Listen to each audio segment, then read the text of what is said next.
Tonight, we need to talk about the severely underrated Brady 7140 Lotto lock and the other Brady Lotto locks that happen to be in this plastic type, kind of like the Master Lotto 410s. I say they're underrated because they are very underrated. I don't think I recommend them enough. In fact, I don't even know that I've recommended them at all to anyone in the last probably year. And I kind of forgot all about them until I was digging through my drawer looking for something to pick. So I kind of just wanted to do this video, giving them a little bit of a shout out and recommend them to you guys. If you can get a hold of some of these little Brady Lottos, go for it. They're a lot of fun. They're ranked green belt. Yes, they are plastic and they're kind of like the 410. The only difference is these are guttable. All right. These are guttable little plastic Lotto locks. So you can ultimately progressively pin these if you want, or, practice with different types of pins. If you have different types of pins you want to put in these, they're just a lot of fun. I would say if you're picking yellow and orange belt leveled locks, you could try one of these Brady Lotto locks. They're green belt ranked, but they have all spool pins and one standard pin, but they don't have any serrated pins in them. So it's kind of a nice lock to pick in a kind of transition to picking the American 1100, because if you're not really familiar with even how to pick spool pins, you might not want to tackle a lock that has both spool pins and serrated pins inside, which is what you have when you deal with the American 1100. So this is a really nice kind of in-between lock that you can practice on and learn how to pick spool pins really well, and then kind of switch to the American 1100. Let me show you exactly what is inside of these. So obviously these are the ones I'm talking about, these little plastic ones. They say 7140 on them, but there are different sizes. I've seen them in different sizes and different keyways, and the keyway can be pretty tough. You look, I think it spells ABUS on the keyway.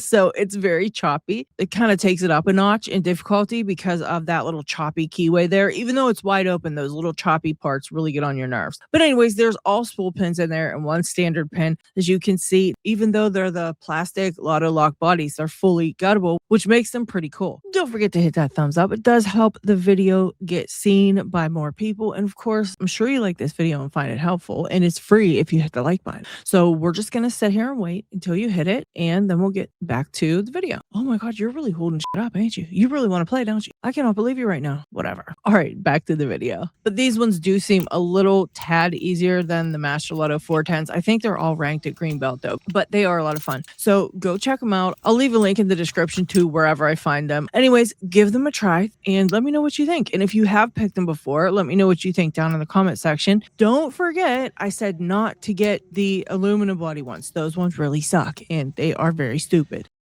And we'll see you guys on the next one.